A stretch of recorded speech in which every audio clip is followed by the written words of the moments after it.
नमस्ते, मेरा नाम आश्ती इमरान है और मैं क्लिनिकल साइकोलॉजिस्ट हूँ विमेंस हॉस्पिटल में। आज जो आपके सामने हम जो चर्चा करेंगे जिस टॉपिक के ऊपर, वो एक ज़रूरी है और हम सबके लिए महत्वपूर्ण है, लेकिन शायद से दुर्भाग्य ये है कि उस टॉपिक को लेकर उतनी चर्चा होती नहीं है, और वो है हमारी मानसिक सेहत से जुड़ा हुआ। तो क्या आपने कभी ऐसा सोचा है कि हमारे जो मानसिक सेहत की समस्या के पहले होने वाले जो संकट को पहचानने का क्या महत्व हो सकता है? तो इसी टॉपिक पे आज हम चर्चा करेंगे, ये समझने के लिए कि वो संकट क्या होते हैं, हम और हमारे साथी उनको कैसे पहचान सकते हैं और उनका सामना कैसे कर सकते हैं। और विशेष रूप से मैं दो भावनात्मक अवस्थाएं पे ज़्यादा ध्यान दूंगी, और वो है लोनलीनेस एंड ग्रीफ, यानी कि अकेलापन और शोक। तो सबसे पहले ज़रूरी क्यों है ये समझना कि जो मानसिक सेहत संकट के जो पहले के जो लक्षण होते हैं उसको क्यों हमें आइडेंटिफाई करना चाहिए, क्यों ज़रूरी है।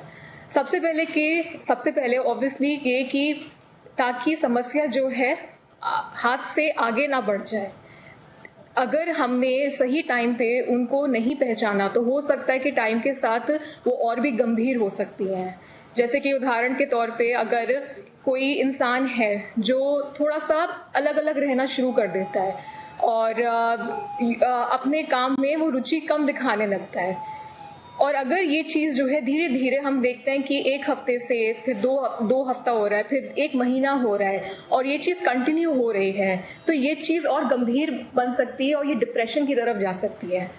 और अगर हम ये सोच रहे हैं कि शायद से ये इंसान कुछ टाइम बाद, अभी एक फेज है, ठीक हो जाएगा, ये सोचना गलत हो सकता है क्योंकि हमें नहीं पता कि उसके मन में क्या विचार चल रहे हैं, वो क्या चीज़ महसूस कर रहा है।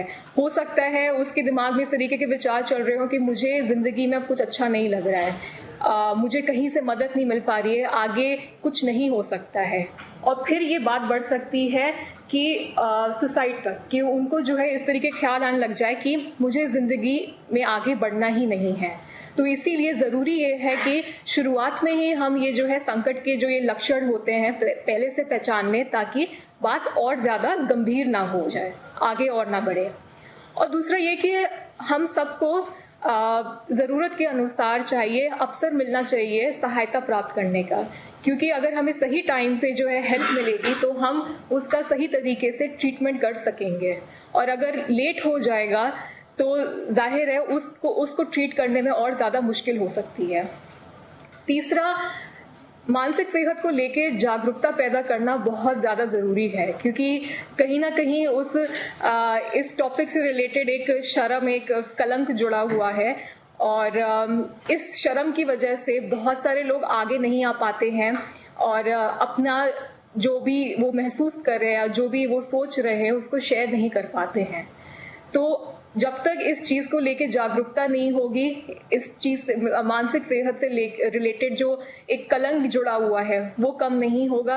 ये कम नहीं होगा तो लोग आगे आएंगे ही नहीं और हेल्प मांगेंगे नहीं। उनको लगेगा कि मैं वीक हूँ, ऐसे मुझे नहीं सोचना चाहिए, या फिर कोई मुझे नहीं समझेगा। तो इसीलिए बहुत ज़रूरी है कि हम ये शुरुआत के लक्षण पहले से ही पहचान लें, ताकि बात आगे हाथ से ज़्यादा ना बढ़ जाए।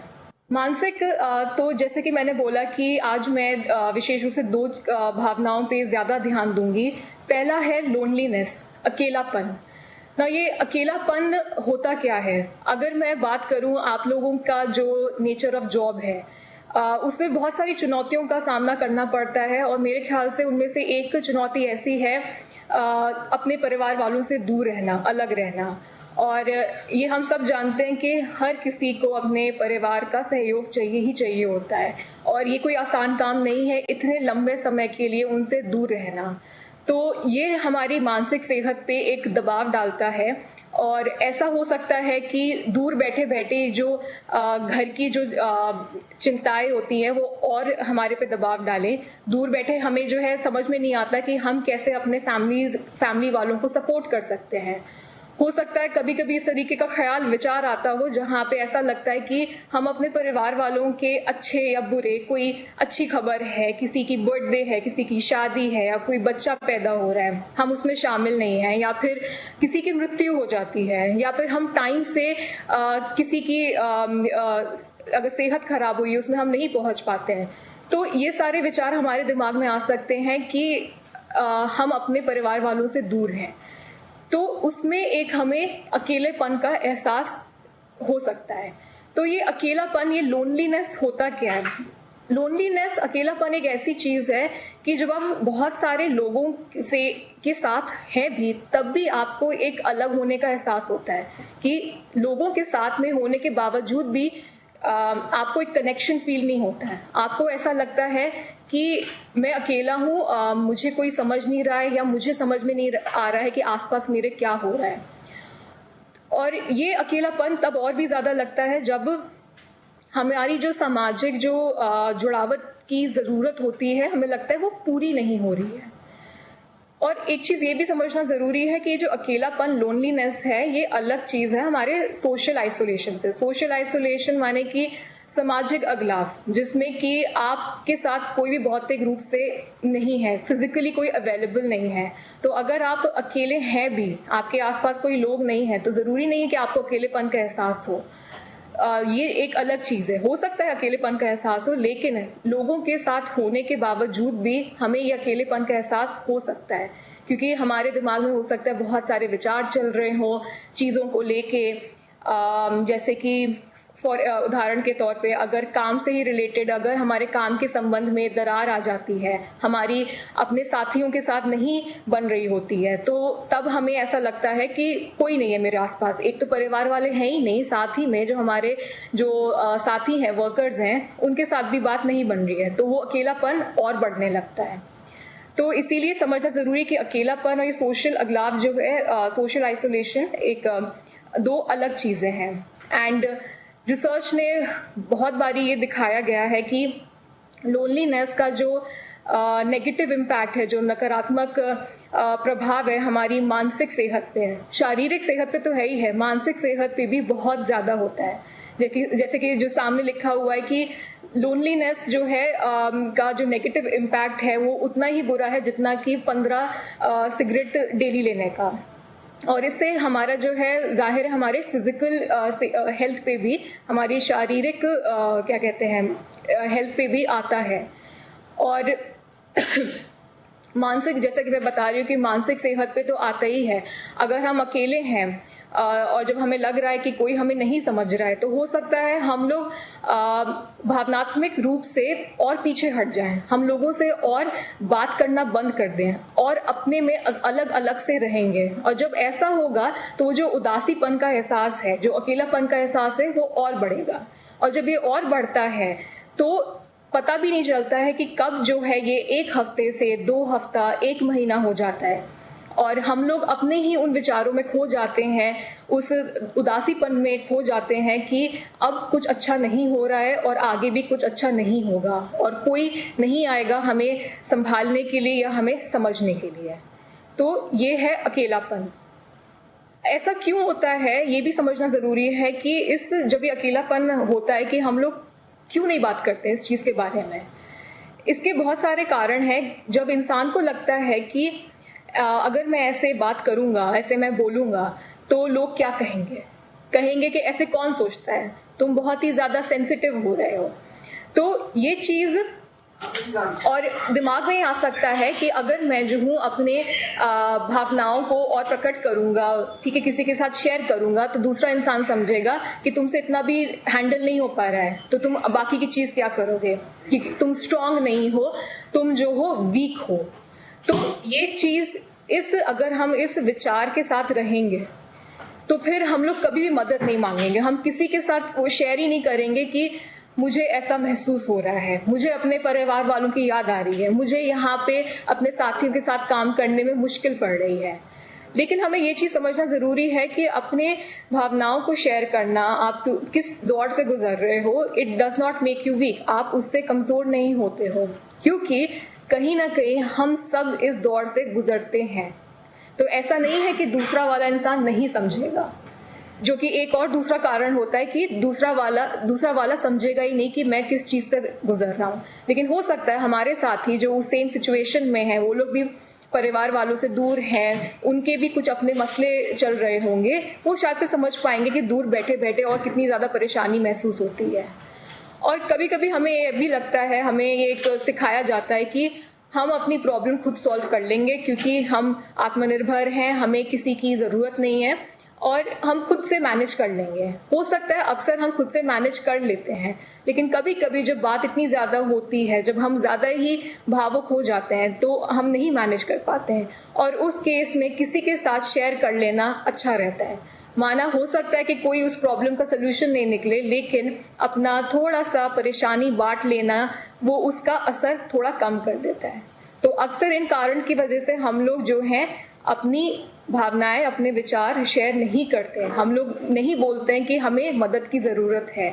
तो जब हम इस तरीके से बिहेव करते हैं तो क्या हम लोग अपने आप को फिर कैसे हेल्प करते हैं? हम लोग हो सकता है इस तरीके के बिहेवियर्स में चले जाएं, जैसे कि दूसरों से और अलग हो जाना, दूसरों से अलग होके हम लोग हो सकता है और चीज़ों का सहारा लें, जैसे कि शराब ज़्यादा पीना, ज़्यादा सोना, या फिर हो सकता है मोबाइल पे ज़्यादा लग जाना।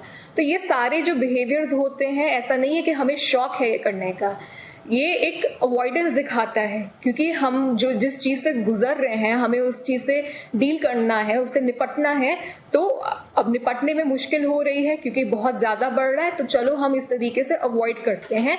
वो कुछ वक्त के लिए, शॉर्ट टर्म के लिए तो वो हेल्प करता है, लेकिन लॉन्ग टर्म के लिए वो हेल्प नहीं करता है। वो भावनाएं वहीं की वहीं रहती हैं और बढ़ती चली जाती हैं। तो इसलिए जरूरी है कि हम लोग समझें कि मदद मांगने से जो है आप कमजोर नहीं कहलाओगे। ऐसा नहीं होगा कि आप जो है प्रॉब्लम्स को हैंडल नहीं कर सकते, क्योंकि एक बहुत ही एक ह्यूमन चीज है, जिस चीज से हम सब कभी ना कभी गुजरते ही हैं। तो ऐसा नहीं है कि हम अकेले हैं इस भावना को महसूस करने में। तो जब इस तरीके का अकेलापन जब महसूस होता है, कभी जैसे कि मैं बोले जा रही हूँ कि कभी ना कभी हम सबको होता है, लेकिन जब ये एक लगातार बहुत लंबे समय तक ये चलता रहता है, तब ये एक परेशानी की चीज है। क्योंकि जैसे कि मैंने बोला, कब ये इतना लंबे समय तक खिंच जाए और हमें पता भी ना चले कि ये एक और गंभीर समस्या बन जाए और एक डिप्रेशन के रूप में या किसी और मानसिक तकलीफ के रूप में, जैसे कि एंजाइटी हुआ या सब्सटेंस यूज हुआ के रूप में दिखने लग जाए। हमें नहीं पता ये कब हो। तो इसीलिए जरूरी है कि हम इस टाइप की कुछ एक्टिविटीज किया करें जहां पे हम लोग अपने इस अकेलेपन को डायरेक्टली डील कर सकें। तो एक सबसे ज्यादा जरूरी जो ऑब्वियसली है कि हम लोग सपोर्ट लें, हम लोग सहायता लें, हम लोग, जो मैं बार बार कह रही हूँ, शेयर करें। वो हो सकता है हम अपने फैमिली के साथ कांटेक्ट में रहें, क्यों ना हम टेक्नोलॉजी का जो है इस्तेमाल करें, उनसे वीडियो कॉल करें। माना कि हम दूर हैं भौतिक रूप से, हम लोग उनके साथ नहीं हैं, लेकिन हम लोग एक इमोशनल सपोर्ट दे सकते हैं और ले भी सकते हैं। दूसरा, अपने साथियों के साथ जो है बातचीत करके कि मैं इस दौर से गुजर रहा हूं, और जो दूसरा जो साथी है वो, उनको बस चाहिए कि सुनना और समझना कि वो इंसान किस चीज से गुजर रहा है। बस एक सुनने में ही, एक लिसनिंग में एक ऐसी ताकत है कि माना कि प्रॉब्लम का सोल्यूशन नहीं है, लेकिन इंसान को लगता है कि हाँ, कोई सुनने वाला है, कोई समझने वाला है, और उसको वहीं से एक हिम्मत आती है कि हाँ, मैं कर सकता हूँ, आई कैन डू इट, अब मुझे अच्छा लग रहा है।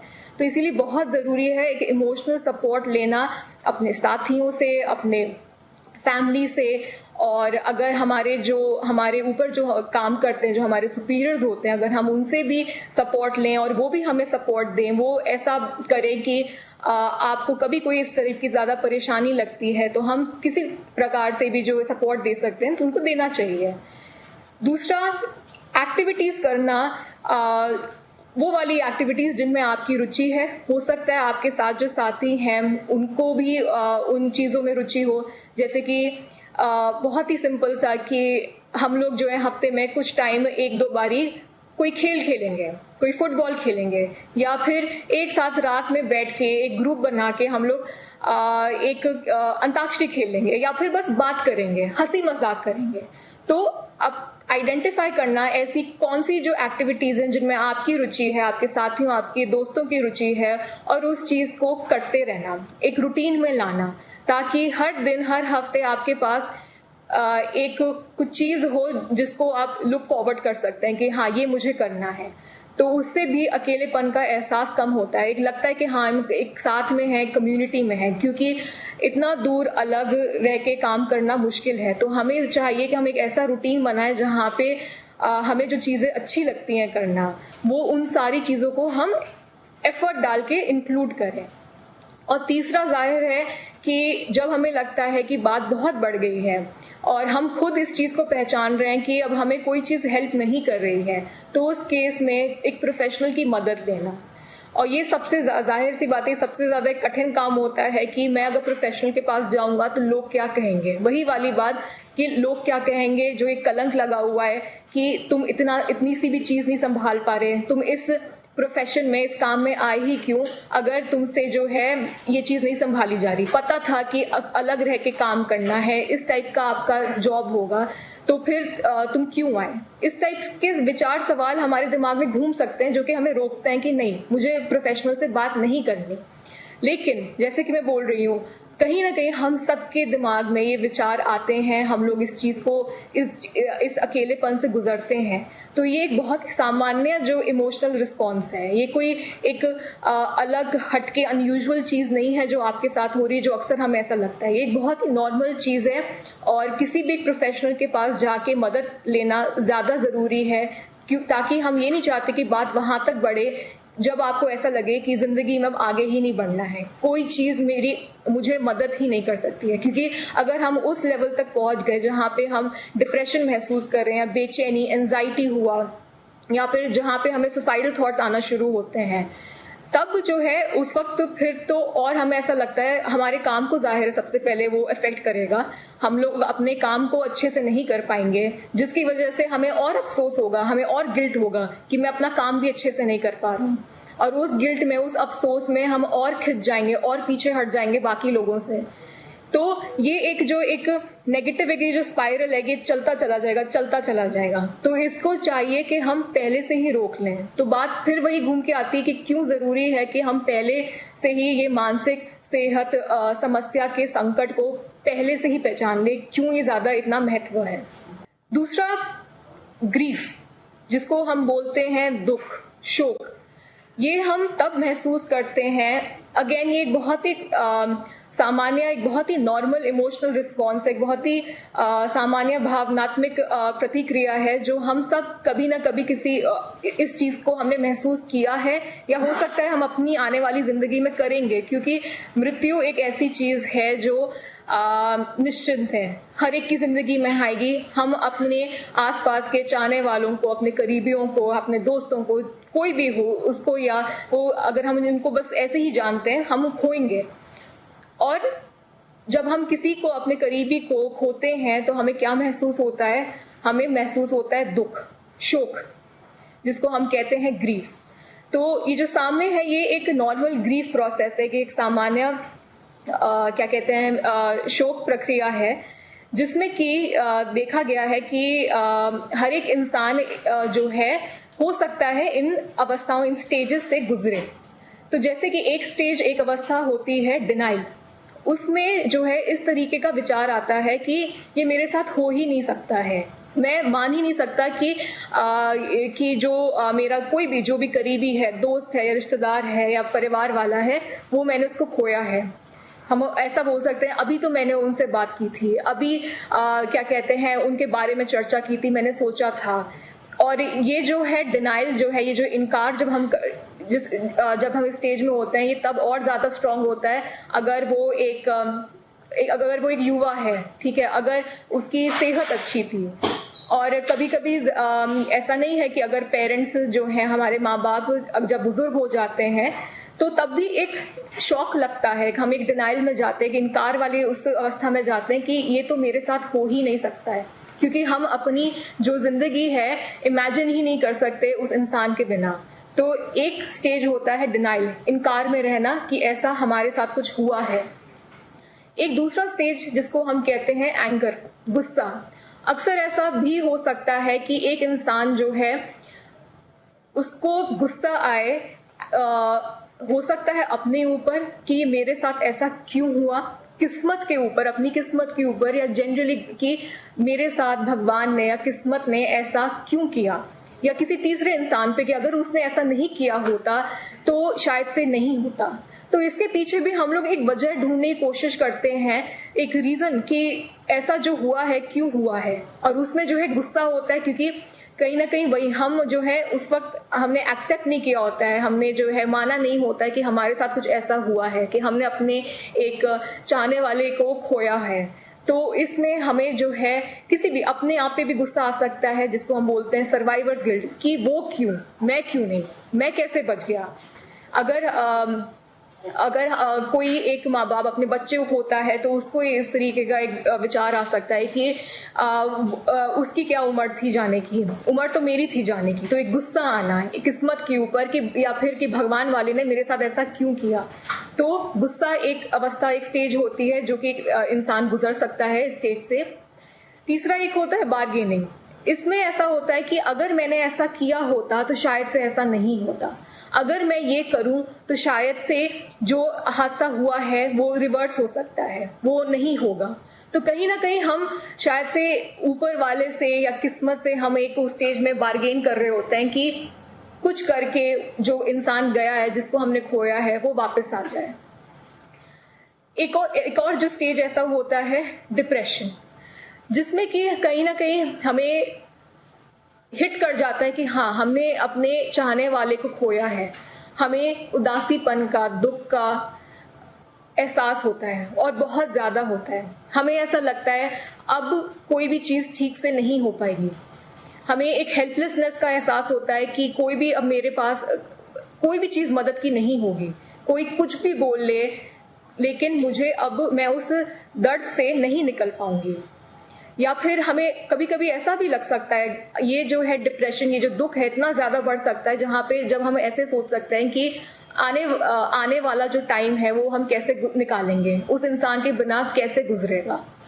तो इस तरीके और इस डिप्रेशन में, इस दुख में हम लोग हो सकता है कि अपने आप को अलग कर लें सबसे, क्योंकि हमें लगता है कि हमें कोई नहीं समझ पा रहा है और हम उस दुख में इतना डूब जाते हैं कि हमें किसी से बात करने का मन नहीं करता है। हो सकता है हमारा जो खाना पीना है, हमारा जो सोना है, वो सारी चीजें इफेक्ट हो, नींद नहीं आना, या फिर ऐसा भी हो सकता है उल्टा कि हम बहुत ज्यादा सो रहे हैं, जैसे कि बोला अवॉइड करने के लिए हम जो महसूस कर रहे हैं, या फिर हमारी भूख मिट जाना। तो ये सारी चीजें जो है, या फिर गिल्ट अफसोस महसूस होना, ये सारी चीजें जो है डिप्रेशन में के स्टेज में दिखाई दे सकती हैं। और ये ऐसा होता है कि एक लंबे समय तक चल सकता है, ठीक है, कुछ महीने लग सकते हैं, 1 महीना लग सकता है, 2 महीने लग सकते हैं, और उसके बाद जो है धीरे धीरे हमें एक एक्सेप्टेंस आता है, हम लोग राजी हो जाते हैं इस चीज से, इस नई रियलिटी से कि हाँ, वो इंसान अब नहीं है और अब हमें शायद से जिंदगी ऐसे ही गुजारनी है उनके बिना। हमें बहुत सारे चेंजेस लाने होंगे अपनी जिंदगी में, हमें अडाप्ट करना होगा कि उनके बिना।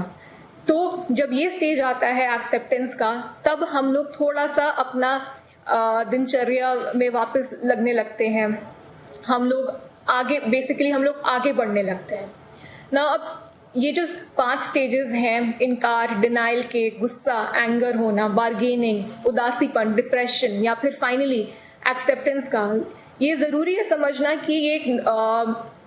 कि हर इंसान हर स्टेज से ऐसे ही कि पहले इनकार होगा, फिर गुस्सा आएगा, फिर ऐसे बार्गेनिंग होगी, इन स्टेजेस से ऐसे गुजरेगा, ऐसा जरूरी नहीं है।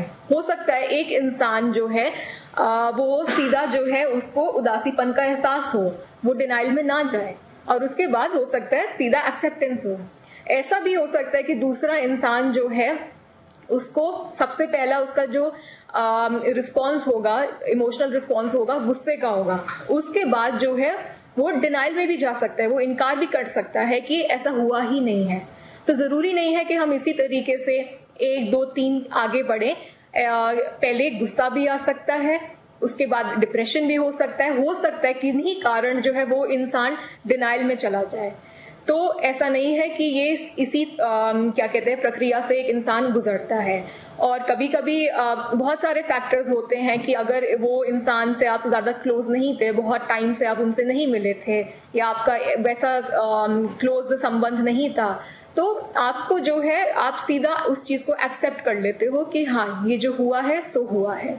तो ये है क्या कहते हैं एक सामान्य शोक की प्रक्रिया।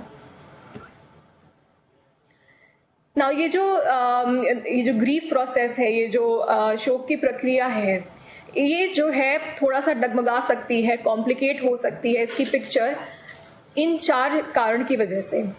हो सकता है अक्सर क्या होता है कि लोग जब इनको कोई एक ऐसा इंसान जिसको न्यूज़ मिली है कि उसका एक करीबी खोया है, ठीक है, कि हो सकता है एक मेल है और उसने देखा कि उसकी जो है उसकी बीवी का देहांत हो गया है, लेकिन वो क्या करेगा कि जल्दी से अपने जो है जो उनकी जो जिम्मेदारियां हैं उनमें लग जाएगा कि मुझे अपने बच्चे को देखना है, मुझे माँ बाप को देखना है, मुझे काम करना है, मुझे कमाना है, क्योंकि मुझे अपने बच्चों को स्कूल भेजना है। तो वो जो दुख जो एक महसूस होना चाहिए वो उस टाइम के लिए उसने एक्सेप्ट कर लिया कि हाँ ऐसा हुआ है मेरे साथ, मेरी पत्नी अब नहीं रही इस दुनिया में, लेकिन वो जो उससे रिलेटेड जो एक दुख होता है, जो एक जाहिर सी बात है, जो अफसोस है, जो उदासीपन है, वो इंसान उसको दबाने लगता है, क्योंकि उसका उस वक्त सिर्फ नजरिया ये होता है, मेरा फोकस है कि मुझे बस अपने जिम्मेदारियां निभानी है, उस पर फोकस करना है। तो इस केस में जब हम अपने भावनाओं को दबाते रहते हैं और उसके साथ डायरेक्टली डील नहीं करते हैं, तब ये एक मुश्किल बन जाती है, क्योंकि ऐसा नहीं है कि वो जो है क्योंकि वो दबाने से रह तो रही है हमारे मन में, वो अभी भी जगह ले रही हैं, वो एक बॉक्स में बंद हैं और वो अभी भी जगह ले रही है हमारे मन में। तो कुछ टाइम बाद जो है हो सकता है कि ये जो हम इतने लंबे समय से अपना जो दर्द है, जो शोक है, जो दबाते हुए आ रहे थे, वो बाद में निकलना शुरू हुए, और ये इसका प्रभाव जो है हमारे मानसिक सेहत पे पड़ सकता है। तीसरा है कि अगर एक इंसान को पहले से एक मानसिक तकलीफ है, जैसे कि हो सकता है पहले से अगर वो इंसान डिप्रेशन से गुजर रहा है या फिर कोई और शारीरिक तकलीफ है, उसकी वजह से ये जो ग्रीफ है, ये जो शोक का जो असर है वो और भी ज्यादा हो सकता है। तो तब इन सारे कंडीशंस की वजह से जो है जो सामान्य शोक की प्रक्रिया है वो थोड़ी बिगड़ सकती है। तो हमारा जो दुख है, हमारा जो ग्रीफ शोक है, वो अलग तरीकों से दिखाई दे सकता है, हर एक के लिए अलग अलग तरीका होता है। हो सकता है कि हमें जो है बहुत ज़्यादा घबराहट, बेचैनी हो और ये कभी भी शुरू हो सकती है, या फिर हो सकता है इंसान जो है अपने आप से जो है अपने आप को पीछे हटा ले, दूसरे इंसान से सोशली विड्रॉ कर जाए, या फिर हो सकता है कुछ लोग जो हैं कंप्लेन करते हैं कि हमें जो है बहुत ज़्यादा शारीरिक तकलीफ हो रही है, हमारे यहाँ दर्द हो रहा है, हमारा पेट खराब हो रहा है, हमारे जो है बैक में पेन हो रहा है। तो इस तरीके के बहुत सारे शारीरिक कंप्लेंट्स भी बहुत सारे लोग जो हैं बताते हैं। या फिर एकदम से बहुत ज़्यादा कभी भी जो है रोना आ जाना, या फिर सिर्फ मृतक की जो है बात करते रहना, सिर्फ उन्हीं के बारे में सोचते रहना, और हो सकता है कि इंसान जो है अफसोस करे, उसको जो है गिल्ट हो कि जैसा कि पहले भी बोला मैंने कि मैं क्यों जिंदा हूँ, वो क्यों चला गया, या फिर बहुत ज़्यादा उदासीपन, बेचैनी, घबराहट, और हो सकता है ये जो इनकी जो भावनाओं में जो स्थिरता है वो बहुत ज़्यादा मतलब कि कभी अगर ठीक है तो एकदम से रोने लग जाएंगे, तो एकदम से गुस्सा आ जाएगा। तो इस तरीके के जो शिफ्ट्स होते हैं इमोशंस में, भावनाओं में, ये सारे जो है दिखाई दे सकते हैं एज अ ग्रीफ रिएक्शन। तो हम इस शोक को कैसे मैनेज कर सकते हैं?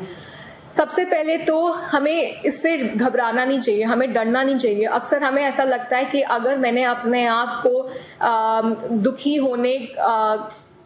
होना अगर मैंने ये इसको महसूस किया तो फिर मैं बस इसी में ही दुखी ही रह जाऊंगा। तो मुझे चाहिए कि मैं जबरदस्ती चलो और अपने आप को खुश रखूं।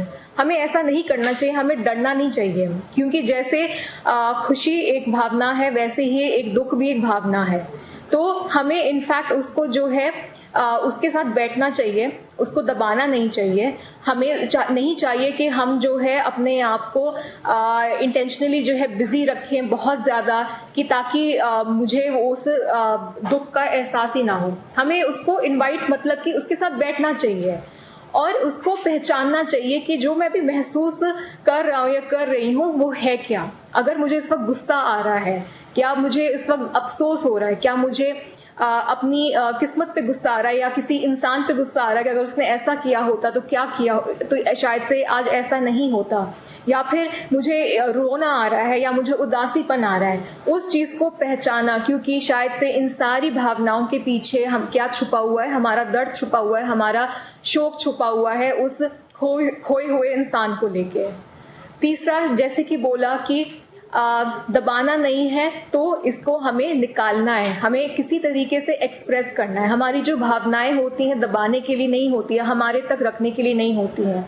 हमें चाहिए कि हम उसको किसी तरीके से भी एक्सप्रेस करें, चाहे वो हो सकता है कि मैं सपोर्ट ढूंढूं अपने परिवार वालों के साथ, क्योंकि जाहिर है या अपने साथियों के साथ। अगर हमने कोई दोस्त खोया है तो हो सकता है हमारे ऐसे साथी हुए जो कि सेम चीज से गुजर रहे होंगे, या हमारे परिवार वाले, हमने किसी अपने को खोया है तो हम अपने परिवार वालों से बात करें।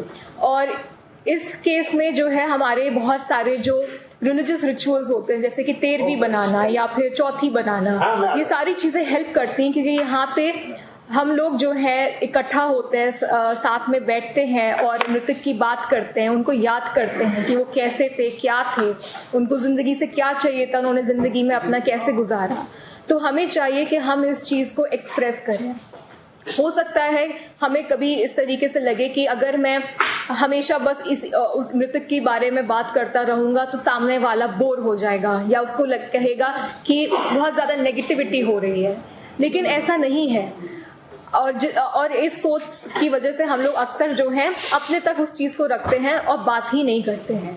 तो हमें चाहिए कि हम लोग, हो सकता है कि डायरी लिख सकते हैं, हम लोग उसको लिख के अपना एक्सप्रेस कर सकते हैं जो हम महसूस कर रहे हैं।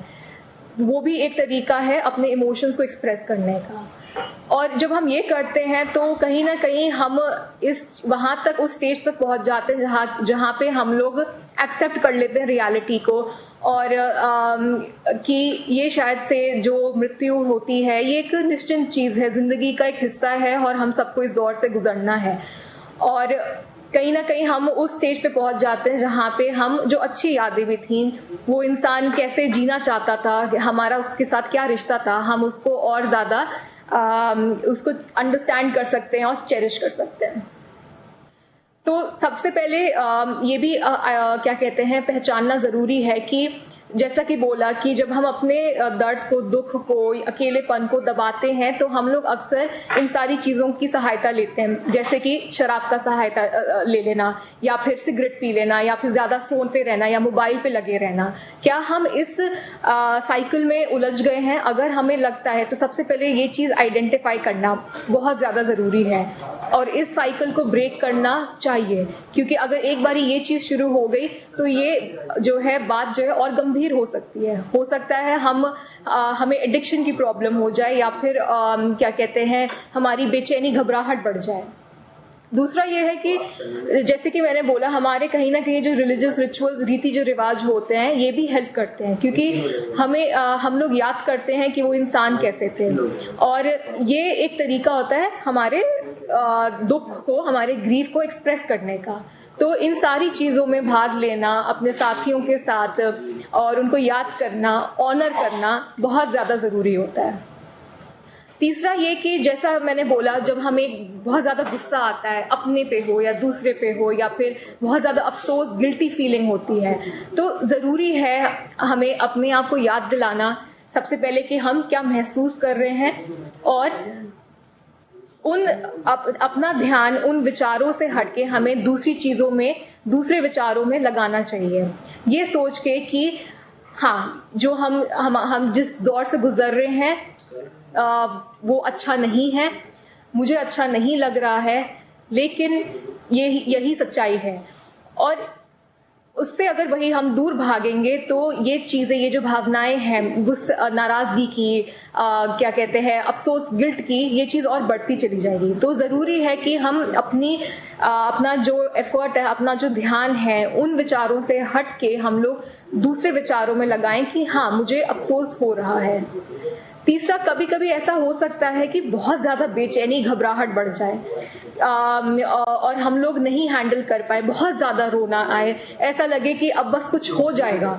उस केस में हम लोग जो है कोशिश कर सकते हैं कि एक जगह बैठ के थोड़ा सा डीप ब्रीदिंग करें, ध्यान लगाएं। हम जब अंदर सांस ले रहे हैं और जब बाहर सांस छोड़ रहे हैं, और उसके साथ साथ हम लोग काउंटिंग भी कर सकते हैं। तो इससे जो है अगेन हम लोग कोशिश करेंगे, इससे क्या कोशिश रहती है कि हमारा जो बेचैनी, घबराहट है वो कंट्रोल में आ जाता है, और कहीं ना कहीं हमारा ध्यान उन विचारों से भी हटके हम ब्रीदिंग पे डाल के हम लोग अपने आप को डिस्ट्रैक्ट कर लेते हैं। क्योंकि उस वक्त जब बेचैनी, घबराहट होती है तब ऐसा लगता है कि कुछ समझ में नहीं आ रहा, बस कुछ हो जाएगा, कुछ खराब हो जाएगा। एक तरीका और ये है कि हम लोग जो है अपने प्रेजेंट मोमेंट की जागरूकता रख सकते हैं और उस पर ध्यान लगा सकते हैं कि अभी मैं कहाँ हूँ, अभी क्या हो रहा है। और ये एक बहुत ही हमारे जो एक बेसिक, जो हमारे दिनचर्या के जो टास्क होते हैं, कार्य होते हैं, या एक्सपीरियंस, अनुभव होते हैं, जो भी भावनाएं होती हैं, बिना कोई विचार लाए हुए कि ये सही है या गलत है, बस उस प्रेजेंट मोमेंट में रह के ध्यान देना कि अभी मैं कहाँ हूँ और अभी क्या हो रहा है, बहुत ज्यादा जरूरी है। और ये हम बहुत बेसिक चीजों में भी कर सकते हैं, जैसे कि अगर मैं कुछ खा रही हूं तो उसका क्या टेस्ट है, वो मेरे जुबान पे उसका कैसा टेस्ट महसूस हो रहा है।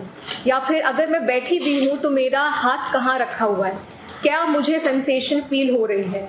या फिर अगर मैं चल रही हूं तो उस वक्त मुझे कैसा लग रहा है मेरे पैरों में, या मेरी क्या कहते हैं, सांस कैसी, मेरी ब्रीदिंग कैसी है। या फिर हम लोग इस तरीके की चीज कर सकते हैं कि हम अपना ध्यान, जैसे कि कुछ लोग होते हैं उनको म्यूजिक अच्छा लगता है तो उस वक्त के लिए म्यूजिक सुन लेना, या फिर हो सकता है कोई चीज देख लेना। बहुत सारे लोगों को अच्छा लगता है पुरानी तस्वीरें देखना और उनको याद करना। तो उस मोमेंट में रह के और ध्यान देना कि उस वक्त हम क्या चल रहा है, क्या हम महसूस कर रहे हैं, बिना सोचे समझे कि नहीं मुझे ऐसा नहीं करना, ये विचार गलत है, मुझे आगे बढ़ना है। या फिर कैसा भी नेगेटिव विचार हो, जो भी कैसा भी पॉजिटिव विचार हो, बस उस मोमेंट में रहना बहुत ज्यादा जरूरी होता है, और उसे हम कहते हैं माइंडफुलनेस। और सबसे ज्यादा जरूरी चीज कहीं ना कहीं ये है एक्सेप्टेंस इस चीज का कि ये एक रियलिटी है जिससे हम दूर नहीं भाग सकते, और हम लोगों को ये कहीं ना कहीं फेस करना है। क्योंकि जब हमें एक्सेप्टेंस होता है इस चीज का कि ये एक रियलिटी है, तो दर्द तो वहीं का वहीं रहता है, लेकिन हम एटलीस्ट सफर नहीं करते हैं। वो दर्द जो है और ज्यादा बढ़ नहीं जाता है, वो दर्द वहीं रहता है, लेकिन हम सफर नहीं करते। तो एक्सेप्ट करना कि ये एक रियलिटी है बहुत ज्यादा जरूरी है। और सबसे और ज्यादा जरूरी ये भी है कि अपने प्रति इतना ज्यादा स्ट्रिक्ट नहीं होना है, हार्श नहीं होना है कि मैं ऐसा क्यों महसूस कर रही हूँ, मैं आगे क्यों नहीं बढ़ पा रही हूँ, क्यों मैं मृतक के बारे में बार बार सोचे जा रही हूँ, या ऐसा क्यों हो रहा है। ये सवाल जब हम बार बार अपने आप से करते हैं तो हमें और अफसोस होता है, हमें और गिल्ट होता है, हमें और अपने आप पे गुस्सा आता है कि देखो मैं इसको अच्छे से संभाल नहीं पा रही। और फिर घूम फिर के बात वहीं आती है, क्या मैं कमजोर हूँ, क्या मैं वीक हूँ, क्या मैं स्ट्रांग नहीं हूँ। और फिर उस चीज में हम अपने आप पे इतना ज्यादा स्ट्रिक्ट हो जाते हैं कि हम लोग फिर से दूसरे बाकी लोगों से अलग पीछे हटने लगते हैं। और जब हम पीछे हटते हैं तो वही बात वहीं आ जाती है कि पीछे हटेंगे, उदासीपन बढ़ेगा, हम लोग सहायता नहीं लेंगे, और ये चीज आगे और गंभीर हो सकती है। तो बहुत ज्यादा जरूरी है कि हम अपने आप को वो पेशेंस, सब्र दें, टाइम दें इस चीज से निकलने का। क्योंकि और हर एक का जो है टाइम जो है अलग होता है। अगर हम देख रहे हैं कि सामने वाला जो है 3-4 हफ्ते में ही जो है नॉर्मल हो गया, अपना दिनचर्या नॉर्मल तरीके से बिता रहा है, अपने काम पे जाने लग गया है, हंस रहा है, खा पी रहा है, लेकिन हम मृत्यु की बात वही करना चाहते रहते हैं। तो इसका मतलब ये नहीं है कि हम वीक हैं और देखो उसने जो है कितनी जल्दी से अपने आप को संभाल लिया और मैं अपने आप को नहीं संभाल पा रही। ऐसा नहीं है, हर एक का अलग अलग टाइम होता है और इसमें कोई सही गलत नहीं है। अगर मुझे 2 महीने बाद भी अगर मैं उनकी याद करना चाहूँ तो उसमें कोई बुराई नहीं है, क्योंकि वो दिखाता है, हमारा रिश्ता दिखाता है, हमारा प्यार दिखाता है। तो ये सारी चीजों से दूर भागने की बजाय हमें क्या चाहिए, हम उसके साथ बैठें, उसको एक्सेप्ट करें। तो इस चीज में मैं यही एंड करना चाहूंगी कि जैसे कि एक अकेला पेड़ होता है, जब आंधी तूफान आता है तो वो नहीं झेल पाता है, लेकिन जब वो एक जंगल में साथ सबके सारे इतने सारे पेड़ होते हैं तब वो तूफान जो भी जैसा भी हो, जितना भी भयानक हो, वो जो है झेल लेते हैं। तो इसमें हमें चाहिए कि हम एक दूसरे को सहारा दें, सपोर्ट दें, ना कि ये समझें कि कोई हमें नहीं समझेगा या फिर ये गलत है। हमें स्ट्रांग रहना है, हमें जल्दी से इन सारी चीजों से उभरना है। हमें चाहिए कि हम एक दूसरे को उनको जैसे सपोर्ट चाहिए हम दें। हम अक्सर बोलते हैं कि कोई बात नहीं, आगे बढ़ो, सब ठीक हो जाएगा। कभी कभी हमें बस चाहिए कि हम सुने कि दूसरा इंसान क्या कह रहा है, कहाँ से आ रहा है, क्या महसूस कर रहा है, क्योंकि सुनने में भी बहुत ताकत है। और वो प्रॉब्लम को खत्म ना करे, लेकिन एटलीस्ट हमें ऐसा लगता है कि हमारे कोई साथ है, उस वो इमोशन को थोड़ा सा हमें मैनेज करने में आसानी हो जाती है। Alright, thank you.